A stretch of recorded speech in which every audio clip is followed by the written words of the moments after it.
ಸ್ನೇಹಿತರೆ, ಎಲ್ಲರಿಗೂ ನನ್ನ ನಮಸ್ಕಾರಗಳು.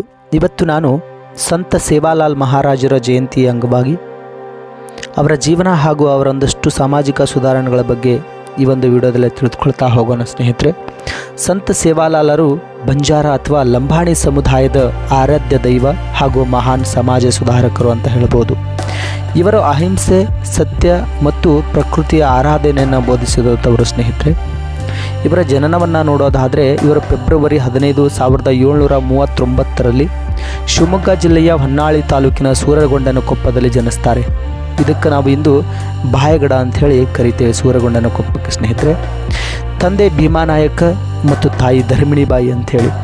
ಇವರ ಹಿನ್ನೆಲೆಯನ್ನು ನೋಡೋದಾದರೆ ಇವರು ಲಂಬಾಣಿಯ ಒಂದು ಸಂಸ್ಕೃತಿಯಲ್ಲಿ ಹುಟ್ಟಿ ಬೆಳೆದಂಥವರು. ಸೇವಾಲಾಲರು ಬಾಲ್ಯದಿಂದಲೇ ಆಧ್ಯಾತ್ಮಿಕ ಚಿಂತನೆಯುಳ್ಳವರಾಗಿದ್ದರು. ಇವರು ಜಗನ್ಮಾತೆ ಮರಿಯಮ್ಮ ದೇವಿಯ ಒಂದು ಪರಮ ಭಕ್ತರು ಅಂತ ಹೇಳ್ಬೋದು. ಸ್ನೇಹಿತರೆ, ಸಂತ ಸೇವಾಲಾಲರ ಸಾಮಾಜಿಕ ಸುಧಾರಣೆಗಳನ್ನು ನೋಡೋದಾದರೆ ಸೇವಾಲಾಲರು ಕೇವಲ ಧರ್ಮಗುರುವಾಗಿರಲಿಲ್ಲ, ಅವರು ತಮ್ಮ ಸಮುದಾಯದ ಜೀವನ ಪದ್ಧತಿಯನ್ನೇ ಬದಲಿಸಿದ ಕ್ರಾಂತಿಕಾರಿಗಳು ಅಂತ ಹೇಳ್ಬೋದು.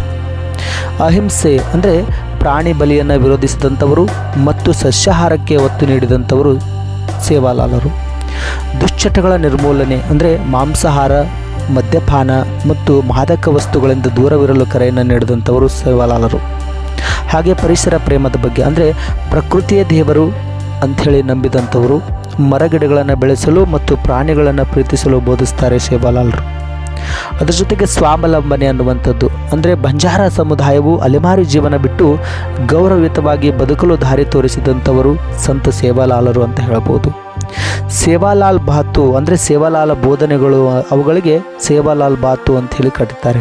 ಅಂದರೆ ಬಂಜಾರ ಭಾಷೆಯಲ್ಲಿ ಬಾತು ಎಂದರೆ ಮಾತು ಅಥವಾ ಬೋಧನೆ ಎಂದರ್ಥ. ಸೇವಾಲಾಲರು ತಮ್ಮ ಅನುಯಾಯಿಗಳಿಗೆ ನೀಡಿದ ಪ್ರಮುಖ ಸಂದೇಶಗಳು ಈ ರೀತಿಯಾಗಿವೆ. ಸ್ನೇಹಿತರೆ, ರಕ್ಷಕರು ಕಸಾಯಿಖಾನೆ ಜಾವೋ ಮತಿ ಅಂದರೆ ಪ್ರಾಣಿಗಳನ್ನು ಕೊಲ್ಲಬೇಡಿ ಮತ್ತು ಕಸಾಯಿಖಾನೆಗೆ ಹೋಗಬೇಡಿ ಅಂಥೇಳಿ. ಎರಡನೇದಾಗಿ ಚೋರಿ ಲಬಾಡಿ ಕರೋಮತಿ ಅಂದರೆ ಕಳ್ಳತನ ಮತ್ತು ಸುಳ್ಳು ಹೇಳುವುದನ್ನು ಬಿಟ್ಟುಬಿಡಿ ಅಂಥೇಳಿ. ಮೂರನೇದಾಗಿ ದಾರು ಮಾಂಸ ಕಾವುಮತಿ ಅಂದರೆ ಮದ್ಯ ಮತ್ತು ಮಾಂಸವನ್ನು ಸೇವಿಸಬೇಡಿ ಅಂಥೇಳಿ. ನಾಲ್ಕನೇದಾಗಿ ಪಾಣಿ ಚಾಣಿನ್ ಪಿವೋ ಅಂದರೆ ನೀರನ್ನು ಸೋಸಿಯೇ ಕುಡಿಯಿರಿ, ಶುದ್ಧತೆಗೆ ಆದ್ಯತೆ ಕೊಡ್ರಿ ಅಂತ ಹೇಳ್ತಾರೆ. ಸ್ನೇಹಿತರೆ, ಐದನೇದಾಗಿ ಸತ್ಯ ಬೋಲೋ ಧರ್ಮ ಪಾಳೋ ಅಂದರೆ ಸದಾ ಸತ್ಯವನ್ನೇ ನುಡಿಯಿರಿ ಮತ್ತು ಧರ್ಮದ ಹಾದಿಯಲ್ಲಿ ನಡೆಯಿರಿ ಅನ್ನುವಂಥ ಮಾತನ್ನು ಹೇಳ್ತಾರೆ. ಹಾಗೆ ಆರನೇದಾಗಿ ಪರಸ್ತ್ರೀಯನ್ನು ತಾಯಿಯಂತೆ ಗೌರವಿಸ್ರಿ, ಮಹಿಳೆಯರಿಗೆ ಅತ್ಯುನ್ನತ ಗೌರವವನ್ನು ನೀಡಬೇಕು ಎಂಬುದು ಅವರ ಕಟ್ಟುನಿಟ್ಟಿನ ಒಂದು ಆದೇಶವಾಗಿತ್ತು ಅಂತ ಹೇಳ್ಬೋದು. ಇವರ ಪವಾಡಗಳನ್ನು ನೋಡೋದಾದರೆ, ಪರಂಪರೆಯನ್ನು ನೋಡೋದಾದರೆ ಸೇವಾಲಾಲರು ತಮ್ಮ ಜೀವಿತಾವಧಿಯಲ್ಲಿ ಅನೇಕ ಪವಾಡಗಳನ್ನು ಮಾಡಿದ್ದಾರೆ ಅಂತ ಹೇಳಿ ನಂಬಲಾಗುತ್ತೆ. ಸ್ನೇಹಿತರೆ, ಬ್ರಿಟಿಷರ ಆಳ್ವಿಕೆಯ ಕಾಲದಲ್ಲಿ ತಮ್ಮ ಸಮುದಾಯದ ಹಕ್ಕುಗಳಿಗಾಗಿ ಹೋರಾಡಿದಂಥವರು.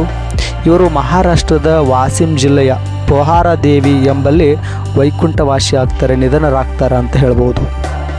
ಇಂದು ಪೋಹಾರ ದೇವಿ ಬಂಜಾರರ ಪವಿತ್ರ ಕಾಶಿ ಅಂಥೇಳಿ ಪ್ರಸಿದ್ಧವಾಗಿದೆ ಅಂತ ಹೇಳ್ಬೋದು. ಸ್ನೇಹಿತರೆ, ಕರ್ನಾಟಕದಲ್ಲೂ ಕೂಡ ಬಹಳ ಮಹತ್ವವಾಗಿರ್ತಕ್ಕಂಥ ಒಂದು ಸೇವಾಲಾಲರ ಬಗ್ಗೆ ಕರ್ನಾಟಕ ಸರ್ಕಾರವು ಫೆಬ್ರವರಿ 15ರಂದು ಸಂತ ಸೇವಾಲಾಲ ಜಯಂತಿಯನ್ನು ಅಧಿಕೃತವಾಗಿ ಆಚರಿಸುತ್ತದೆ. ಹಾಗೆ ಸೂರಗೊಂಡನಕೊಪ್ಪದಲ್ಲಿ ಭವ್ಯವಾದ ಮಠ ಮತ್ತು ಸಾಂಸ್ಕೃತಿಕ ಕೇಂದ್ರವನ್ನು ಅಭಿವೃದ್ಧಿಪಡಿಸಲಾಗಿದೆ ಅಂತ ಹೇಳ್ಬೋದು. ಸ್ನೇಹಿತರೆ, ಸೇವಾ ಬಾಯ್ ಏಕ್ ಹೈ ಜಗತ್ ಮಾಯಿ ಏಕ್ ಹೈ ಅಂದರೆ ಸೇವೆಯೂ ಒಂದೇ ಜಗನ್ಮಾತೆಯೂ ಒಬ್ಬಳೆ ಅನ್ನುವಂಥ ಮಾತು. ಸ್ನೇಹಿತರೆ, ಇದು ಒಂದು ಮಾಹಿತಿ ಬಂದ್ಬಿಟ್ಟು ಸಂತ ಸೇವಾಲಾಲರ ಬಗ್ಗೆ ಕುರಿತು. ಸೊ ಈ ಒಂದು ಸಂತ ಸೇವಾಲಾಲರ ಬಗ್ಗೆ ನಾನು ಕೊಟ್ಟಿರುವಂತಹ ಒಂದಷ್ಟು ಮಾತುಗಳು, ನೀಡಿರುವಂಥ ಮಾತುಗಳು ನಿಮಗೆ ಇಷ್ಟವಾಗಿದ್ದರೆ ಸೊ ಈ ಒಂದು ವಿಡಿಯೋವನ್ನು ಲೈಕ್ ಮಾಡಿ, ಶೇರ್ ಮಾಡಿ ಹಾಗೂ ಹೆಚ್ಚಾಗಿ ಸಬ್ಸ್ಕ್ರೈಬ್ ಮಾಡಿ ಅನ್ನುವಂಥ ಮಾತನ್ನು ಹೇಳ್ತಾ ಮತ್ತೆ ಒಂದು ಹೊಸ ವಿಡಿಯೋದೊಂದಿಗೆ ಸಿಗೋಣ. ಎಲ್ಲರಿಗೂ ನಮಸ್ಕಾರ.